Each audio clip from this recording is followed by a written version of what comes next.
নমস্কাৰ স্বাগতম জনাইছোঁ সকলোকে প্ৰদীপ একাডেমী ইউটিউব চেনেলটোলৈ। আজি আলোচনা কৰিম একাদশ শ্ৰেণীৰ ৰসায়ন বিজ্ঞানৰ ফাৰ্ষ্ট চেপ্টাৰ ৰসায়নৰ কিছুমান প্ৰাথমিক ধাৰণা। এই চেপ্টাৰটোৰ বিষয়ে আলোচনা কৰিম। গতিকে এই চেপ্টাৰটোত বিশেষকৈ আমি পাম কি অবজেক্টিভ কি আছে, চেপ্টাৰটোত কি উদ্দেশ্য দিছে। এটা হ'ল আমাৰ জীৱনত বিভিন্ন ক্ষেত্ৰত ৰসায়নৰ ভূমিকা কি এই চেপ্টাৰটোত পাম। ইয়াৰ পিছত পাম পদাৰ্থৰ তিনিটা অৱস্থা, গোটা, জুলীয় আৰু গেছীয়। এই তিনিটা অৱস্থাৰ বৈশিষ্ট্যসমূহৰ বিষয়ে পঢ়িম। ইয়াৰ পিছত মৌল, যৌগ, মিশ্ৰ, আমি ক্লাছ 9-10ত এইবিলাক পাই অহা ডেফিনেশ্যনবিলাক। এই তিনিটা ভাগত পদাৰ্থৰ শ্ৰেণী বিভাজন কেনেকৈ কৰা হৈছে সেইসমূহৰ বিষয়ে। নেক্সট টাইপত দুটা পদ্ধতি, আন্তৰ্জাতিক পদ্ধতিত মৌলিক একক আৰু সাধাৰণতে ব্যৱহাৰ কৰা পূৰ্বপদসমূহৰ বিষয়ে ডিছকাছ কৰিম। নেক্সট ইউনিটটো পাম বিজ্ঞানসন্মত লিপিৰ ব্যৱহাৰৰ বিষয়ে। নেক্সট পাম নিৰ্ভুলতা আৰু যথাৰ্থতাৰ প্ৰভেদ। ইয়াৰ পিছত পাম তাৎপৰ্যপূৰ্ণ অংকৰ কিছুমান নিৰ্ধাৰণ আৰু কেইটামান ইউনিট দিছে, এটা পদ্ধতিৰ পৰা আন এটা লৈ ভৌতিক ৰাশিৰ এককৰ পৰিৱৰ্তনসমূহ। নেক্সট টাইপ ৰাসায়নিক সংযোগৰ নীতিসমূহ, গড় পাৰমাণৱিক ভৰ, আণৱিক ভৰ, সংকেত ভৰ, এইসমূহৰ কিছু থুলমূল ধাৰণা। নেক্সট পাম মৌল আৰু মৌলাৰ ভৰৰ ধাৰণা। ইয়াৰ পিছত আহিব এটা যৌগত কেনেকৈ মৌলবোৰৰ শতকৰা সংযুতিসমূহৰ বিষয়ে। নেক্সট আহিব পৰীক্ষালব্ধ তথ্যৰ পৰা যৌগিক আণুভৱিক সংকেত আৰু আণৱিক সংকেতৰ নিৰূপণ। নেক্সট আহিব ষ্টইকিওমেট্ৰিক গণনা। এইসমূহৰ বিষয়ে আলোচনা কৰিম। গতিকে আমি জানো যে ৰসায়ন কাক কয়। প্ৰথমে ৰসায়ন কাক কয় জানিব লাগিব। ৰসায়ন হ'ল পদাৰ্থ সম্বন্ধীয় জ্ঞানৰ ভঁৰাল। ইয়াত আমি পদাৰ্থৰ সংযুতি, গঠন আৰু ধৰ্মৰ বিষয়ে অধ্যয়ন কৰোঁ। আমি ৰসায়ন বিজ্ঞান বা ৰসায়নত আমি সদায় পদাৰ্থৰ সংযুতি, কম্পজিশ্যন, ষ্ট্ৰাকচাৰ আৰু সিহঁতৰ ধৰ্মৰ বিষয়ে আমি অধ্যয়ন কৰোঁ। পদাৰ্থৰ পৰিৱৰ্তন সম্বন্ধীয় অধ্যয়নৰো ৰসায়নৰ এক মূল বিষয়। এইবোৰ অধ্যয়ন কৰিবলৈ হ'লে পদাৰ্থৰ মূল উপাদানৰ বিষয়ে একান্ত জনাৰ আৱশ্যক। পদাৰ্থৰ মূল উপাদান দুটা, এটা হ'ল পৰমাণু, আনটো হ'ল অণু, এটম এণ্ড মলিকুল। অণু পৰমাণু সাপেক্ষে পদাৰ্থৰ যি গঠন, ধৰ্ম আদিৰ ব্যাখ্যা সহজ হৈ পৰে। সেইকাৰণে ৰসায়নক অণু আৰু পৰমাণুৰ বিজ্ঞান বুলিব পাৰি। আমি ৰসায়নক কিয় অণু আৰু পৰমাণুৰ বিজ্ঞান বুলি ক'ব পাৰোঁ? কাৰণ পদাৰ্থৰ মূল উপাদানৰ বিষয়ে জানিলেহে, পদাৰ্থৰ যিটো মূল দুটা উপাদান পৰমাণু আৰু অণু, এই দুটাৰ বিষয়ে জানিলেহে আমি ৰসায়নৰ বিষয়ে, ৰসায়নৰ গঠন আৰু ধৰ্ম সম্পৰ্কে আমি জানিব পাৰিম। সেইকাৰণে আমি ৰসায়নক অণু আৰু পৰমাণুৰ বিজ্ঞান বুলি ক'ব পাৰিম। ইয়াৰ পিছত আহিব অণু পৰমাণুবোৰক দেখা পোৱা সম্ভৱনে? এইবোৰৰ প্ৰত্যেকৰে ভৰ জুখিব পাৰিমনে? অণু পৰমাণুৰ ধাৰণাই বা কেনেকুৱা? এটা পদাৰ্থৰ নিৰ্দিষ্ট পৰিমাণৰ ভৰত থকা অণু পৰমাণুৰ সংখ্যা গণিব পাৰিনে? পদাৰ্থৰ ভৰ আৰু ইয়াত থকা অণু পৰমাণুৰ সংখ্যাৰ মাজত কিবা সম্বন্ধ আছেনে? এই অধ্যায়ত আমি এনেকুৱা ধৰণৰ কিছুমান প্ৰশ্নৰ উত্তৰ পাম। তদুপৰি পদাৰ্থৰ ভৌতিক আৰু ধৰ্মবোৰৰ মান উপযুক্ত এককৰ সহায়ত কেনেদৰে প্ৰকাশ কৰিব পাৰি সেয়াও আমি অধ্যয়ন কৰিম। এই চেপ্টাৰটোত কিছুমান প্ৰশ্ন, যেনে অণু পৰমাণু দেখা সম্ভৱনে, অণু পৰমাণুৰ ভৰ জুখিব পাৰিমনে, বা ইয়াৰ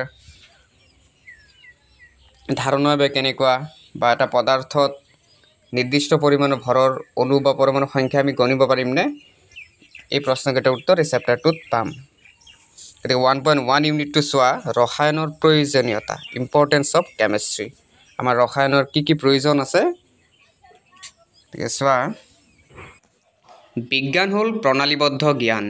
বিজ্ঞানত মানুহে প্ৰকৃতিৰ বুজি পোৱা জ্ঞান প্ৰণালীবদ্ধ কৰিবলৈ অহৰহ প্ৰয়াস কৰে।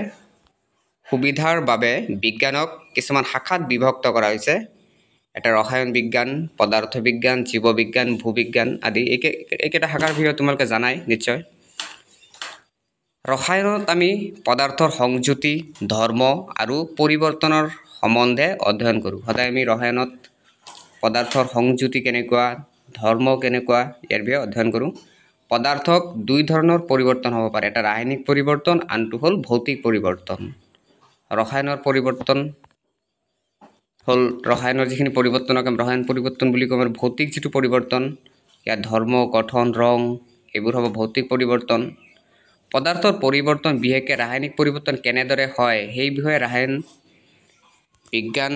ৰসায়নবিদসকলে চিন্তা চৰ্চা কৰে।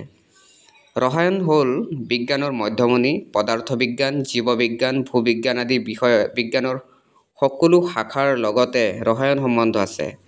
প্ৰত্যাশিত জীৱনত ৰসায়নে গুৰুত্বপূৰ্ণ ভূমিকা পালন কৰে। বিভিন্ন ক্ষেত্ৰত ৰসায়নৰ নীতিসমূহ প্ৰয়োগ হয়। তেনেকৈ উদাহৰণস্বৰূপে যেনেকৈ বতৰৰ প্ৰণালী, মগজুৰ ক্ৰিয়া, কম্পিউটাৰৰ সংক্ৰিয়া আদি কিছুমান উদাহৰণ। ৰাসায়নিক উদ্যোগসমূহে দেশৰ অৰ্থনীতিত যোগোৱা অৰিহণাৰ কথা কিছুমান আমি সকলোৱে জানো। সাৰ, খেতিত প্ৰয়োগ কৰা সাৰ, ৰঞ্জক, বহুযোগী যৌগ, ঔষধ, চাবোন, অপমাৰ্জক, ডিটাৰজেণ্ট বুলি আমি যিটো কওঁ, কিছুমান ধাতু, সংকৰ ধাতু আদি উদ্যোগসমূহ দেশৰ সম্পদ। ইয়াত এই প্ৰত্যেকটো উদ্যোগতে ৰসায়নৰ ব্যৱহাৰ হয়। মানুহৰ খাদ্য আৰু স্বাস্থ্যকাৰী দ্ৰব্যৰ অভাৱ পূৰণৰ ক্ষেত্ৰতো ৰসায়নৰ যথেষ্ট অৱদান আছে।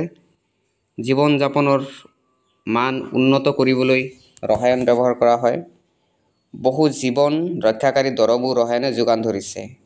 আন বহুতো দৰৱৰ লগতে চিছপ্লাটিন আৰু টেক্সল নামৰ কৰ্কট ৰোগৰ দৰৱ, এজিডোথাইমিডাইন নামৰ এইডছ ৰোগৰ দৰৱ ৰসায়নৰো অৱদান। ৰাসায়নিক নীতিসমূহৰ ওপৰত মানুহৰ জ্ঞান দিনক দিনে বাঢ়ি গৈ আছে। সেইবাবে বিভিন্ন ধৰণৰ চুম্বকীয়, বৈদ্যুতিক আৰু আলোকিক ধৰ্ম সম্পন্ন দ্ৰব্য প্ৰস্তুত কৰা সম্ভৱ হৈছে। একেদৰে অতি পৰিবাহী চিৰামিক, পৰিবাহী বহুযোগী যৌগ, আলোকীয় তত্ত্ব, অপ্টিকেল ফাইবাৰ এই আদি বহুতো দ্ৰব্য প্ৰস্তুত কৰি উলিয়াইছে। পৰিৱেশ প্ৰদূষণ নিয়ন্ত্ৰণতো ৰসায়নৰ কিছুমান ভূমিকা আছে। যেনেকৈ CFCৰ আমাৰ যিটো পৰিৱেশ বিনষ্টকাৰী ক্ল'ৰ'ফ্ল'ৰ'কাৰ্বন বা CFC, ইয়াৰ বিকল্প পদাৰ্থই ৰসায়নে উদ্ভাৱন কৰিছে। তথাপিও পৰিৱেশত কিছুমান সমস্যাই ৰসায়নবিদসকলে বিতত কৰি ৰাখে। তেনেকুৱা সমস্যা হ'ল সেউজগৃহ প্ৰভাৱ সৃষ্টিকাৰী গেছ, যেনেকৈ মিথেন, কাৰ্বন ডাই অক্সাইড, এইবোৰৰ সেউজগৃহ প্ৰভাৱ সৃষ্টিকাৰী গেছ, এইবোৰৰ নিয়ন্ত্ৰণ কৰিব পাৰোঁ ৰসায়নৰ সহায়ত। জীৱদেহত ঘটি থকা কিছুমান জৈৱিক ৰাসায়নিক প্ৰক্ৰিয়া যেনে এনজাইম আদি ব্যৱহাৰ কৰি প্ৰয়োজনীয় দ্ৰব্যৰ উৎপাদন আদি হ'ল ভৱিষ্যত ৰসায়ন বিজ্ঞানসকলৰ বাবে ডাঙৰ প্ৰত্যাহ্বান। এনে প্ৰত্যাহ্বান গ্ৰহণ কৰি সমাধান সূত্ৰ উলিয়াব পৰা প্ৰতিভাৱান ৰসায়নবিদ আমাৰ দেশৰ এটা ডাঙৰ সম্পদ। নেক্সট ইউনিটটো আহিব পদাৰ্থৰ প্ৰকৃতি। এতিয়া পদাৰ্থ কেনেকুৱা ধৰণৰ থাকে সহজভাৱে দিয়া হৈছে। আমি পদাৰ্থ বুলি ক'লে যাৰ নিৰ্দিষ্ট ভৰ আৰু আয়তন আছে বা যিয়ে ঠাই আগুৰে তাক আমি পদাৰ্থ বুলি কওঁ। এই আমাৰ চাৰিওফালে যি ধৰণৰ পদাৰ্থ আছে, বিভিন্ন ধৰণৰ পদাৰ্থ আছে, যেনেকৈ কলমেৰো নিৰ্দিষ্ট ভৰ আছে আৰু ই নিৰ্দিষ্ট আয়তন আছে। কলম, পেঞ্চিল, খাদ্য, পানী, বায়ু, জীৱ জন্তু প্ৰত্যেকটোৰে নিজা ভৰ আৰু ঠাই আগুৰি থাকে। সেইকাৰণে আমি ইহঁতক পদাৰ্থ বুলি কওঁ।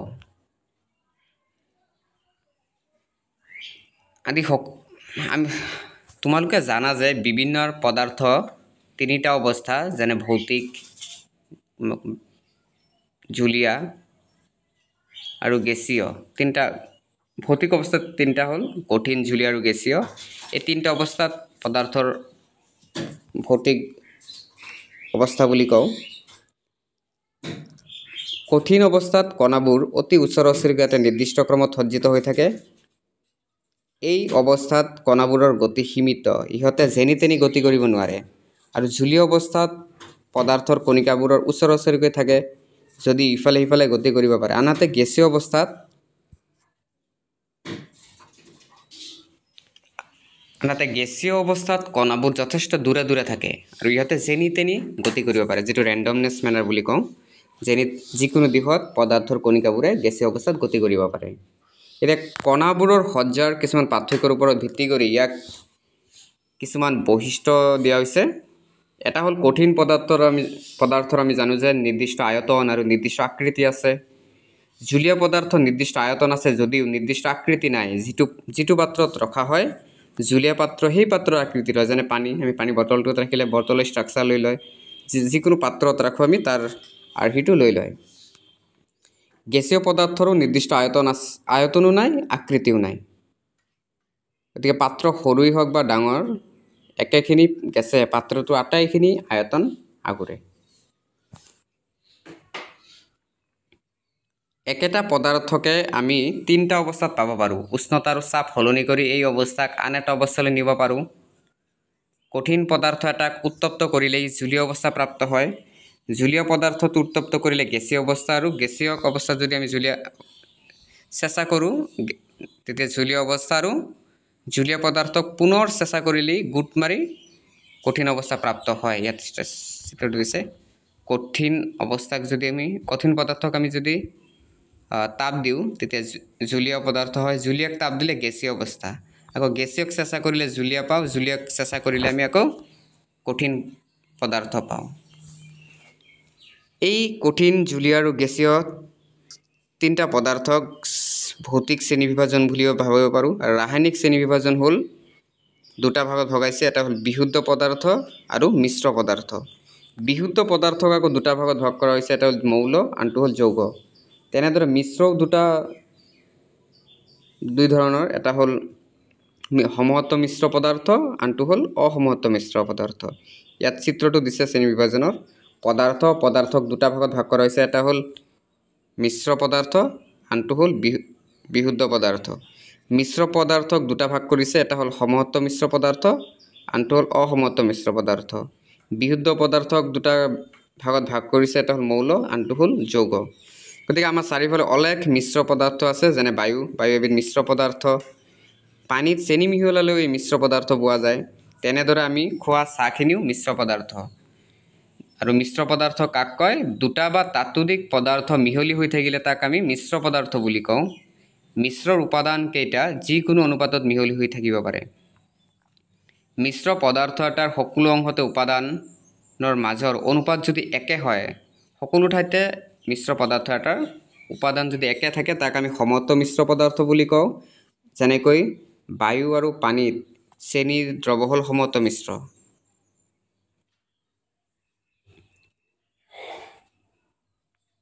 আনহাতে মিশ্ৰ পদাৰ্থ এটাৰ সকলো অংশতে উপাদানকেইটাৰ অনুপাত যদি একে নহয় তাক আমি অসমহত্ব মিশ্ৰ বুলি কওঁ। যেনে মাটি মিহলালে অসমহত্ব মিশ্ৰ। এটা মাটি যদি আমি মিক্স কৰোঁ গিলাচ এটাত, মাটিখিনি লাহে লাহে তলফালে গুচি যাব আৰু পৰিষ্কাৰ পানীখিনি ওপৰত থাকি যাব। গতিকে এই মিশ্ৰটো অসমহত্ব মিশ্ৰ বুলি ক'ব পাৰোঁ। তেনেদৰে নিমখ আৰু চেনি মিহলালেও মিশ্ৰটো অসমহত্ব মিশ্ৰ হ'ব।